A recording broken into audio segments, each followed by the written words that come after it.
Hello, my little YouTubers, troops.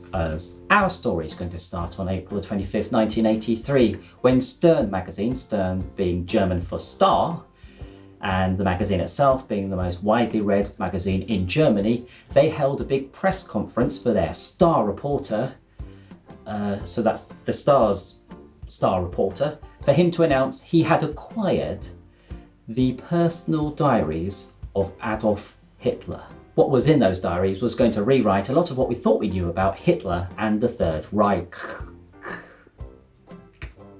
The handwritten documents had bombshells like Hitler suffered from flatulence and halitosis, and his wife, for the last 40 hours of his life anyway, had been pregnant in 1940. But the biggest revelation was this was a new Hitler. This was a sensitive Hitler, a Hitler who didn't even realise what had been happening to the Jewish people.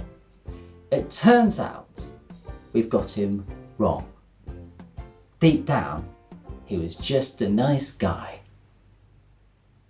Except the diaries, of course, were bullshit.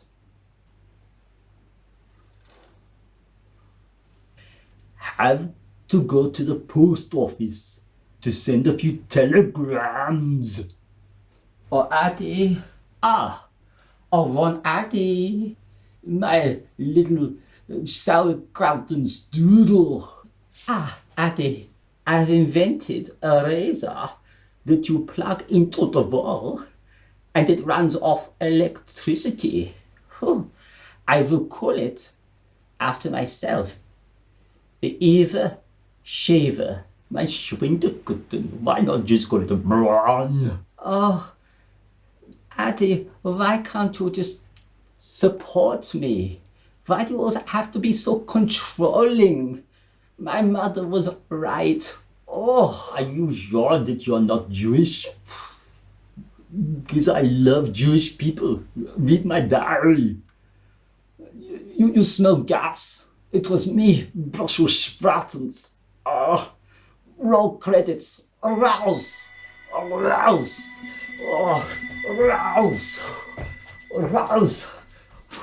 If you are new to this channel, that's Original MCW, we have original music, comedy and wonder videos dropping every week. So if you like this kind of nonsense, why not subscribe, hit the notification bell so you know when the videos do drop, smash like and leave a comment below. If there's enough interest, I will do a follow-up video on the Mussolini fake diaries. That's what's so baffling about how people fell for the Hitler diaries. It's only been a few years before when people had fallen for the fake Mussolini diaries. But let's get back to our story. Konrad Kujau.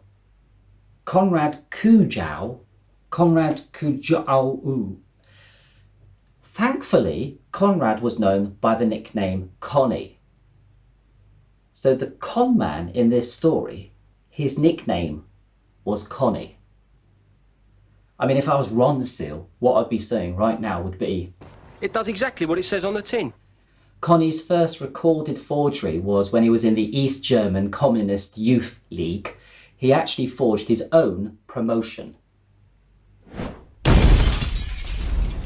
Connie's first conviction for forgery was for a luncheon voucher. He got caught, he went to jail, so it shows that even in communist East Germany there was no such thing as a free lunch. In the 1970s, he started to pass off his own paintings as those of failed artist Adolf Hitler. Hitler.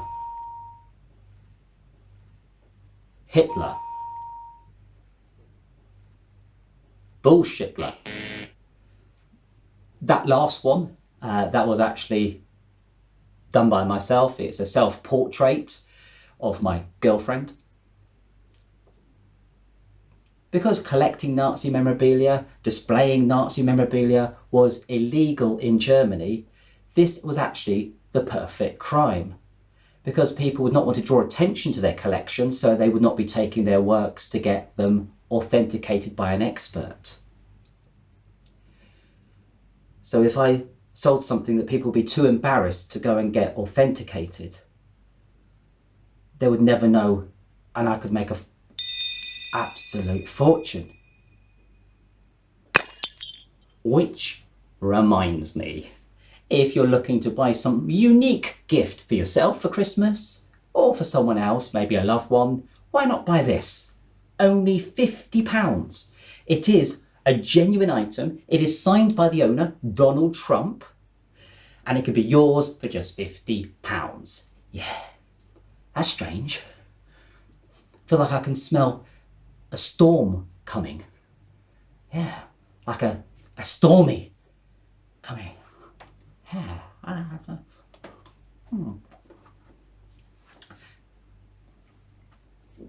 During the last days of the war, the Nazis wanted to keep their valuable documents out of the hands of the occupying forces. So they sent boxes and boxes of official archives from the Berlin bunker to southern Germany. This removal project was called Operation Sir Aglio. One of the 10 planes carrying the boxes of documents crashed into the Heisenholt forest on the Czech-Slovak border. Hitler's personal pilot, Hans Bauer, the great-grandfather of CTU agent Jack Bauer, remembers that when Hitler found out, he became visibly upset about that particular plane as it had some personal documents on, and he said, "Int that plane were on my private archives that I intended as a testament to my posterity. It's a catastrophe." That is the true part of the hoax, and it was the surprisingly plausible basis for Connie's claimed provenance of the Hitler Diaries. Connie wrote 62 volumes. 62 volumes of the Hitler Diaries. They covered the years from 1932 to 1945. He'd start off writing it in rough using a pencil, and then he'd get the notebook and he'd write it in ink, but he would do it very quickly. Most of these diaries were less than 1,000 words long. He wrote the diaries in an old Germanic script that very few people could decipher. He then scuffed up the books. He then used tea to give them a kind of aged look, which kind of makes sense because when you see someone and they're scuffed up, and they stink of tea, they're nearly always a very aged person, aren't they? Yeah. The contents themselves were mostly unimaginative listings of official engagements and party announcements. To obtain this information, Connie used a book by the historian Max de Maris called Hitler's Speeches and Proclamations, 1932 to 45. The Hitler Diaries seemed credible by the sheer number of them and by how utterly boring the entries were. Kind of like Anne Frank's diary. I know you can't really say that, but when you read Anne Frank's diary, you're just there and you're like, oh, come on.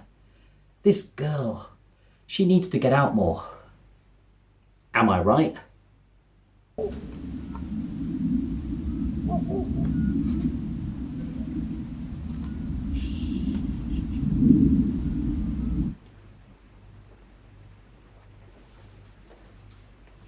I couldn't believe that anyone would have gone to the trouble of forging something so banal.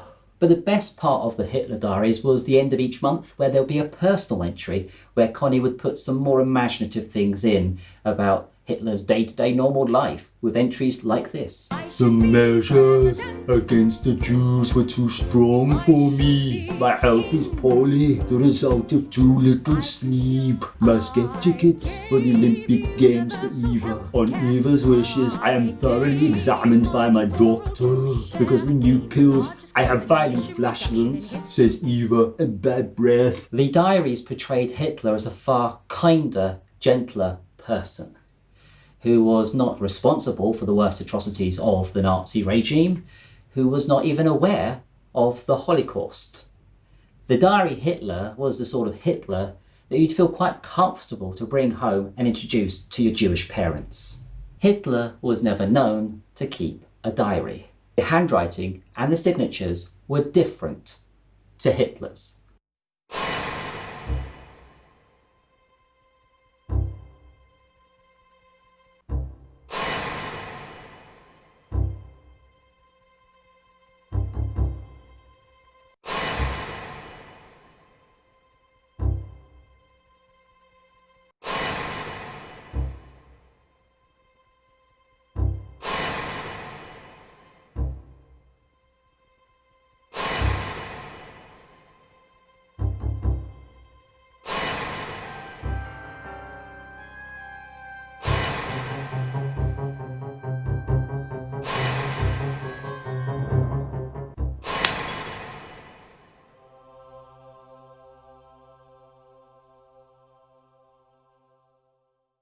But the biggest red flag should have been that the person selling these diaries was offering alongside the diaries a book that Hitler had written about his experiences with women, and a collection of poems that Hitler had written, and an opera that Hitler had written.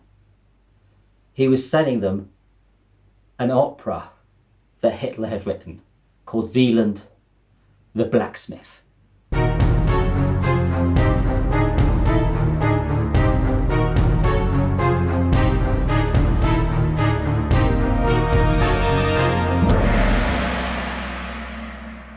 It is hard when the bells that call are clanging, when better is what you strive.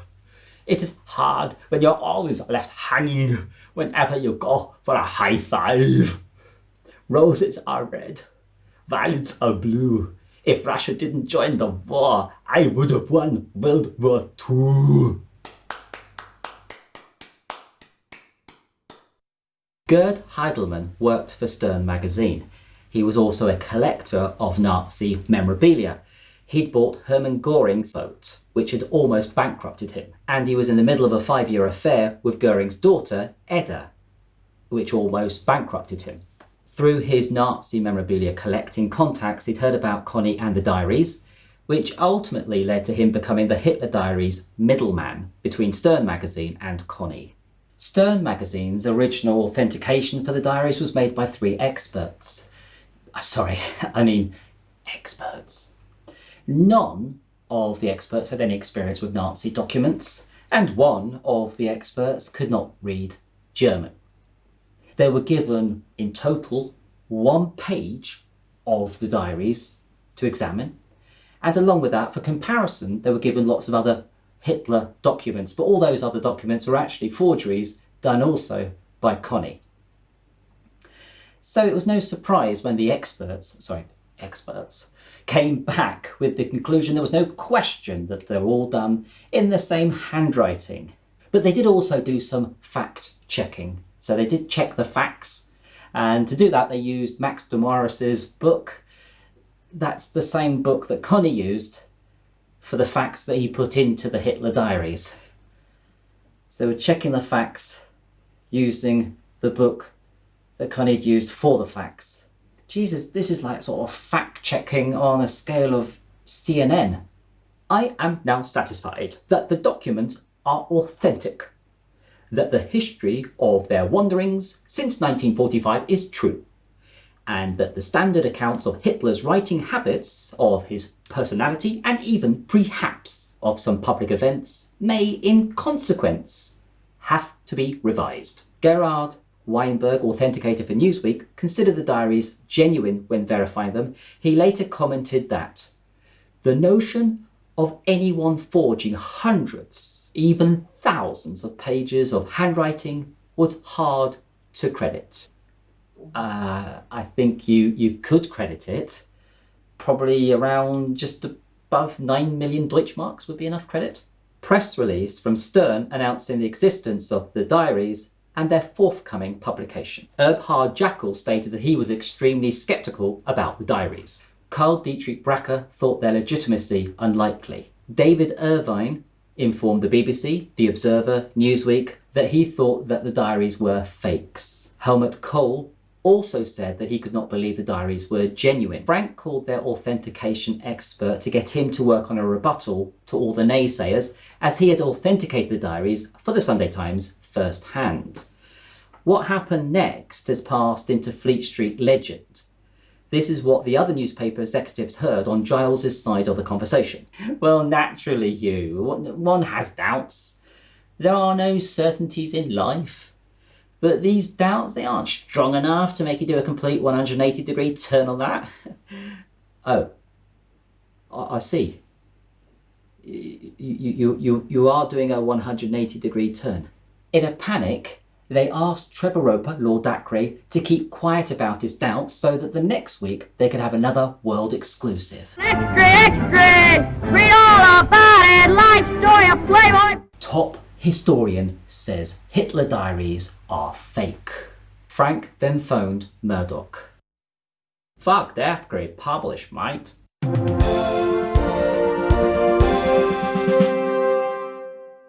Stern called a press conference in Hamburg to trumpet their publication. Trevor Roper, Lord Dacre, was there. Alas, he did not keep quiet about his doubts. "I regret that the normal method of historical verification has been sacrificed to the perhaps necessary requirements of a journalistic scoop." Holocaust denier David Irving denounced the diaries as forgeries. He got no answer when he demanded to know whether the ink in the diaries had been tested. He had to be forcibly ejected by security, and he was yelling "ink, ink, ink" as he was dragged out. Unfortunately for him, his army of killer octopi didn't hear the battle cry to come and help him. The rest of the press, they fought, they threw punches in their determination to get the best view of David Irvine's ejection. Classy. And what did the Sunday Times do? They doubled down on their scoop. They published further stories about the background of the diaries, and they linked them even more closely to the 1945 plane crash. And they also had a profile on Stern magazine, Hitler Diary middleman Heidelman. And on the same day, the Daily Express contacted David Irvine for further comment on the diaries, and he informed them that he now believed the diaries to be genuine. What? The Times ran the story of Irving's U-turn. Irving explained that Stern had shown him a diary from April 1945 in which the writing sloped downwards from left to right, and the script of which got smaller along the line. Irving explained that Hitler's personal doctor, Morel, diagnosed the Führer as having Parkinson's disease, symptoms of which include presenting a chat show and to write in the way the text appeared in the diaries. David Irvine's U-turn on the authenticity of the Hitler Diaries should be seen in the light of him being a Holocaust denier, because the diaries themselves don't mention the Holocaust. Oh, listen, don't mention the Holocaust. I mentioned it once, but I think I got away with it all right. So on reflection, Irvine probably decided that the diaries were supporting evidence for the thesis he put forward in his book, Hitler's War, that the Holocaust happened without Hitler's knowledge. In somewhat of a panic now, Stern magazine sent out 15 volumes of the diaries to different forensic scientists to run their tests. Yeah, so I suppose you could rearrange these words maybe. Stable shut, horse, door bolted has after the.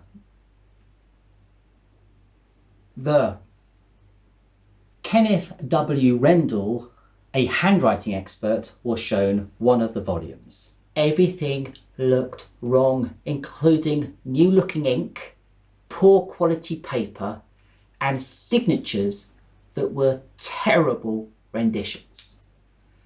Bad forgeries, but a great hoax. With the exception of imitating Hitler's habit of slanting his writing diagonally as he wrote across the page, the forger failed to observe or to imitate the most fundamental characteristics of his handwriting. The results came back that the diaries were a poor forgery, with modern components and ink not in use during wartime Germany. Measurements had been taken of the evaporation of the chloride in the ink that showed the diaries had been written within the last 2 years. Stern magazine wanted to be the first to make an official announcement that the diaries were fake. Unfortunately, the official government's announcement came 5 minutes before Stern's. The Star had gone supernova. In 1985, both Connie and Heidelman were sentenced to 4 years and 8 months in jail. On his release, Connie had become somewhat of a celebrity. He opened up his own gallery in Stuttgart, selling his genuine forgeries, or should that be authentic fakes? Paintings by Hitler, Rembrandt, Dali, Monet, Van Halen. He signed each painting with both his own name and that of the original artist. Many of these sold for tens of thousands of marks. In a twist of fate, his forged paintings became so popular that some forgers began to forge his forgeries. Do you copy? Amusingly, almost a quarter of the 700 plus artworks represented in Billy Price's 1983 book Adolf Hitler the unknown artist were actually Connie's forgeries. He also made regular appearances on chat shows. Heidelman fared less well. In 2008, reporters found him aged 76 living alone in a cramped Hamburg apartment on £280 a month. His situation had not changed by 2013 and he remained bitter about his treatment. Connie had received 2.5 million Deutschmarks for the diaries. In today's money, that would be $15 million or £11.7 million or 12.9 million euros. Heidelman had been given by Stern magazine to buy the diaries and pocketed the difference, 9.3 million Deutschmarks. So that would be in today's money, $56.3 million or 43.5 million pounds or 48 million euros. Once the government announcement appeared on television, Connie took his wife and his mistress, together. He told his wife his mistress was their new cleaner. After he saw a news report a few days later naming him as the forger and hearing that Stern had paid 9 million Deutschmarks, he was bitter that the journalist had withheld so much of Stern's money from him. So on May the 26th, he wrote a full confession stating that Heidelman had known all along that the diaries were forgeries. Heidelman was arrested that evening. Both men were put on trial for defrauding Stern magazine of 9.3 million Deutschmarks. But the trial itself was seen more as an amusing farce by the public. At one point, one of the magistrates was replaced for falling asleep during proceedings. At another point, brought into evidence was Idi Amin's underwear, as Heidelman had bought the underwear and framed it and put it up on his wall. But more often than not during the trial, it just degenerated into a slanging match between Connie and Heidelman. I mean, watching the trial, it must have felt like you were watching a 2020 US presidential debate. In the end, the judge gave them a reduced sentence as he partially held Stern magazine responsible for the events as they unfolded. All told, Stern is believed to have lost close to 19 million marks because of the hoax. That includes the money paid for the diaries, bonuses given to Heidelman, compensation given to the two sacked editors, the cost of cancelling the future special issues devoted to the diaries, and various other costs. Stern's credibility was severely damaged, and it took the magazine 10 years to regain its pre-scandal status and reputation. The historian Trevor Roper was also left badly damaged. For all the glorious academic achievements, it was the Hitler Diaries for which he was remembered.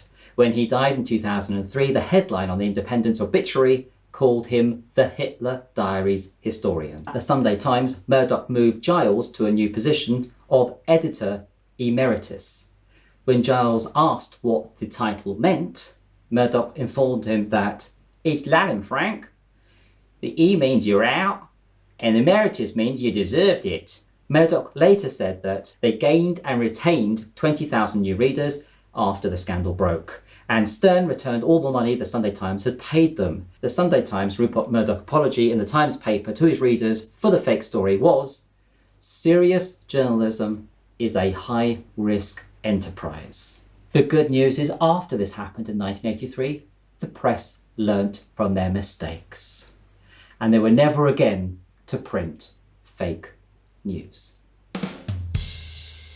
Thank you so much for watching. We still got the prize worth, a unique prize worth about £1,000, so do enter if you want to win that prize. And if you are new to the channel or you enjoyed what you saw, do please subscribe. It really does help, and hit the notification bell so you know when our videos drop. It's the only way to find out. Do smash like and leave a comment below on what you thought about the Hitler Diaries. So once again, thank you everyone for watching, all my little YouTube goes. They lost their head and went berserk, and they called me a vicious spiral, but my policies and procedures work, and that's why with the people